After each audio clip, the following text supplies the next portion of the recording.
What did you see when you went back and saw the film from last night? Yeah, I saw a lot of great things out there. Our guys were competing at a high level. I thought we were much more physical.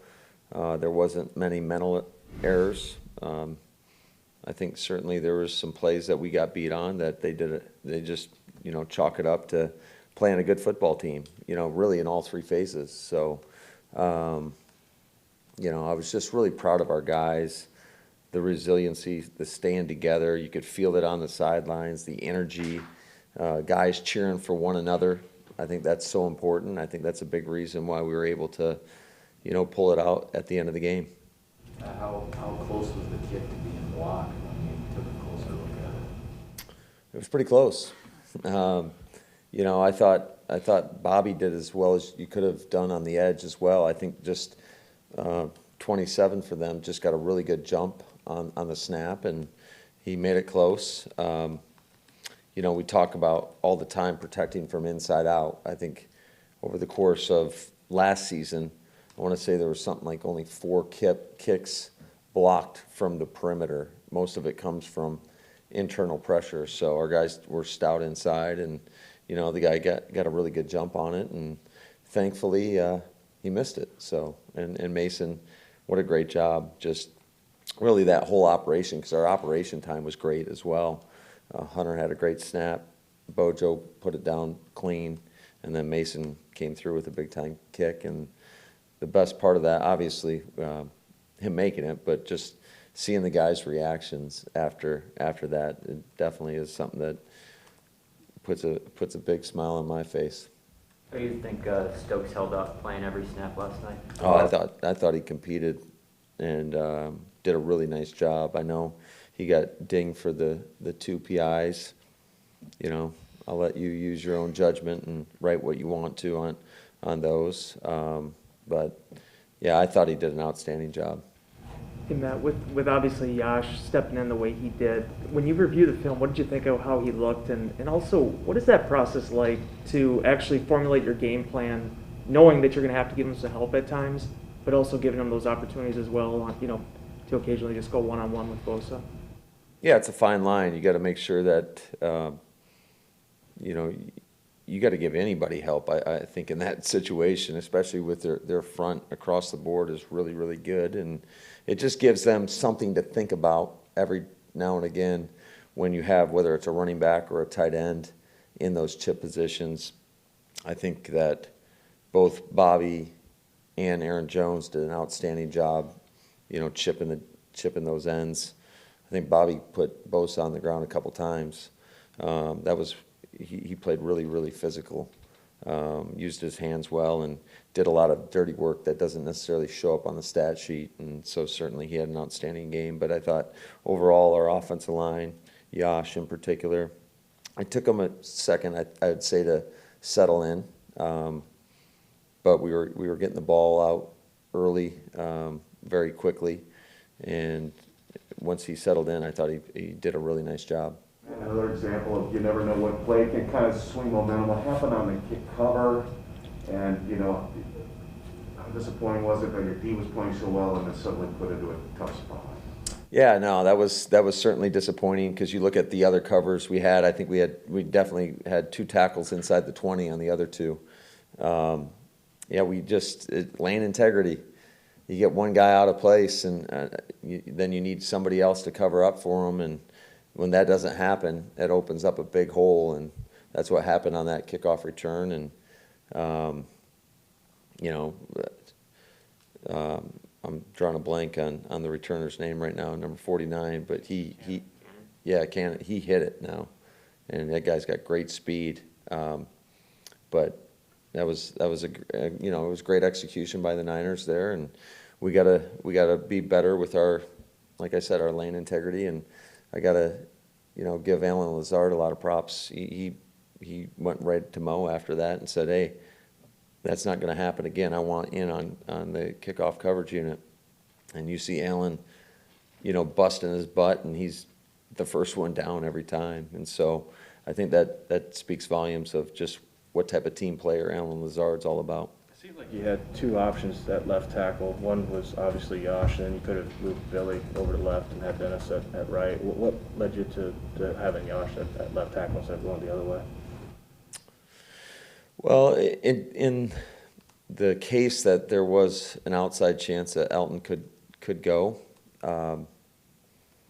you know, it's always, in my opinion, it's best if you're not shuffling the entire line and practicing one guy at left tackle all week and then going and ask him to play right in the game. But I also think Yosh earned it. I mean, shoot, he had a really good preseason, and he did it against good competition. He was going against other teams' ones in Buffalo and the Jets, and so I think he earned it.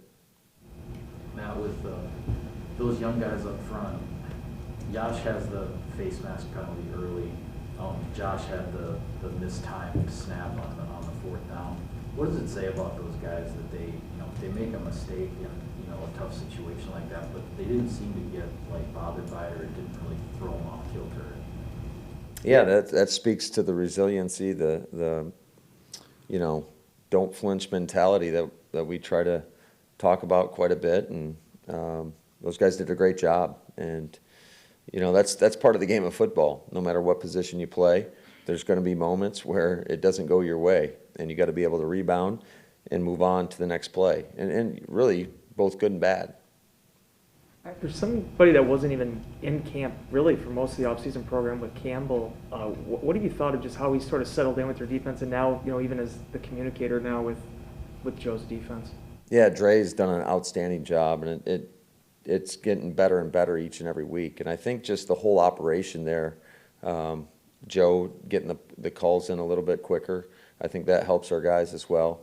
And I think just the whole operation from a coaching staff component certainly helps. The longer these guys are together, the better the communication, the more we're all on the same page, and that definitely has a trickle-down effect when you're teaching that to your players. So I think that I was proud of our defensive effort. Certainly there's things to clean up, just like there is every week, but I thought they battled and did a really nice job. We did a great job in the run game, which we knew was going to be a focal point for the Niners, and did a really good job taking that away. I know they had a couple explosive runs that we'd like to clean up. Some of those were really good play design as well, and so you got to give them credit, which we knew they were going to get some. I mean, they got way too much respect, not only for their players, but their coaching staff and their ability to scheme things up. But they've got great players over there. That offensive line's really good. And then you talk about guys like Kittle and Debo, and I mean, Juice. They've got a lot of great players on that offense, so they're going to get theirs at times. But I thought for the most part our guys played pretty physical. We were playing together. I felt like just the overall effort on the defensive side of the ball was really good. I thought we were swarming to the football and just did a nice job tackling for the most part. Did you get any explanation on that intentional grounding no call, or whatever happened at the end of the half? Yeah, no idea. I mean, well, I shouldn't say that. I did during the game, but I haven't post-game. He just told me, because I talked to Jerome going into halftime, and he said that the throw was caused because he got hit by Preston. So that caused the ball to go where it went, and I thought we had some pretty good coverage on the back end there, and it looked to me like he may have panicked and just thrown it, but it is what it is. It's a judgment call, and sometimes it goes your way and sometimes it doesn't. Last night, Aaron said that he felt like that win gave you guys some legitimacy and showed some growth for what you can do down the line. Did you feel that from your perspective?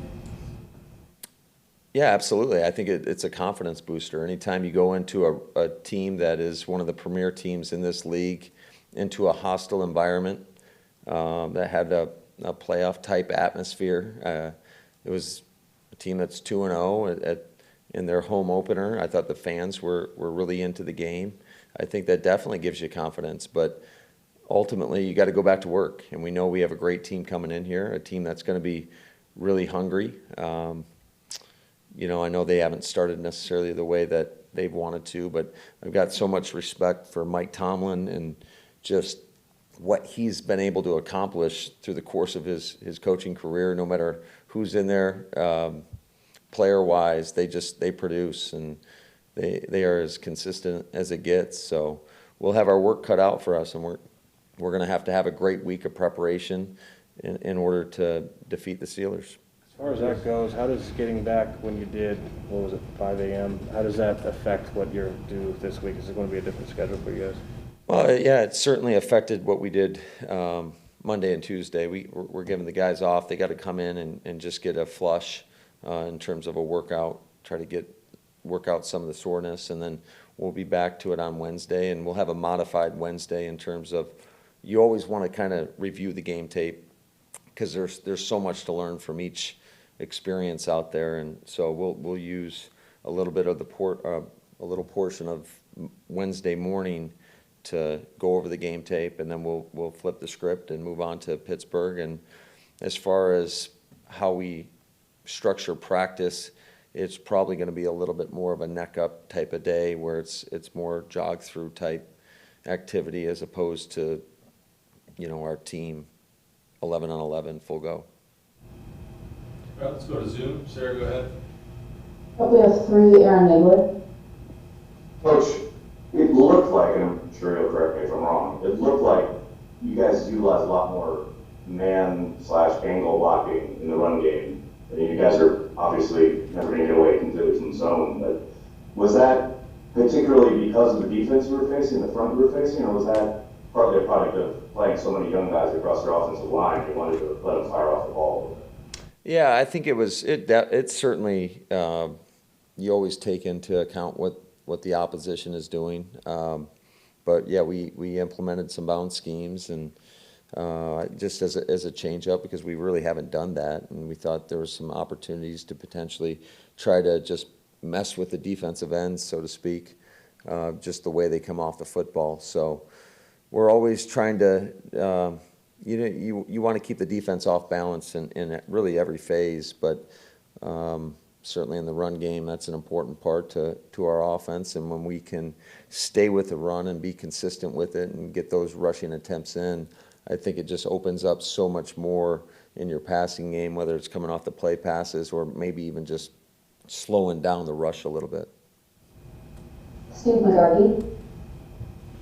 I was just wondering first if there was any update regarding Marquez with his hamstring or whatever, and also with Devontae, just where he targeted him so often this season, seems clear they're focusing their defenses on stopping. Just how has he been able to kind of continually get himself up open under those circumstances with the way teams have been, defense has been focusing on stopping him? Yeah, so MVS, I know he'll get a scan tomorrow, and we'll know a little bit more where he's at.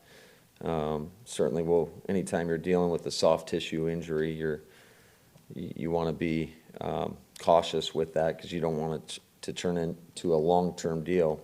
But as far as Tay, it's just it just happens in terms of we're always trying to put him in position to be a focal point, certainly.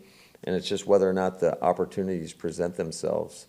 And we also, have all those run solution plays where Aaron can spit the ball out of his hands pretty quickly and get the ball to Tay in space. And, that's been a big part of our offense the last couple of years. And last one, Bill Huber. Hey, Matt, the last 6 quarters of them, a keeper by Goff and the 18-yarder by Sermon, you guys played really good run defense. So what's the next step for you guys to take that run defense and parlay it into something more?